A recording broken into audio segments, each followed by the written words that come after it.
দেশের চলমান আইনশৃঙ্খলা পরিস্থিতি কিভাবে উন্নত করা যায় তা নিয়ে আলোচনা করেছেন স্বরাষ্ট্র উপদেষ্টা। মঙ্গলবার স্বরাষ্ট্র মন্ত্রণালয়ে সাংবাদিকদের সাথে বৈঠকের সময় একথা বলেন তিনি। এ সময় তিনি বলেন, বৈধ অবৈধ সব ধরনের অস্ত্র উদ্ধারের অভিযান শুরু হবে। নাজমুল হুদার আরও একটি প্রতিবেদন রয়েছে, বিস্তারিত। আগামীকাল রাত 12টা থেকে আমাদের যৌথ বাহিনীর অপারেশন শুরু হবে হাতিয়ার কালেকশনের জন্য। আগামীকাল থেকে শুরু হবে অবৈধ অস্ত্র উদ্ধারের অভিযান। দেশের চলমান আইন শৃঙ্খলা পরিস্থিতি কিভাবে উন্নত করা যায় তা নিয়ে আলোচনা করছেন স্বরাষ্ট্র উপদেষ্টা।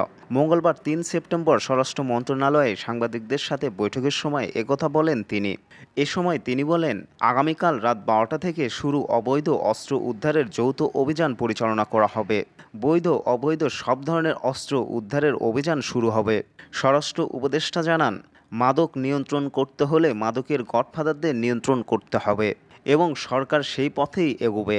এ সময় স্বরাষ্ট্র উপদেষ্টা আসন্ন দুর্গাপূজা উপলক্ষে নিরাপত্তা নিশ্চিত করার আশ্বাস দেন। স্বরাষ্ট্র উপদেষ্টা আরও বলেন, মিয়ানমার সীমান্তে সমস্যা আছে, সেখানকার আইন শৃঙ্খলা শক্তিশালী করা হবে।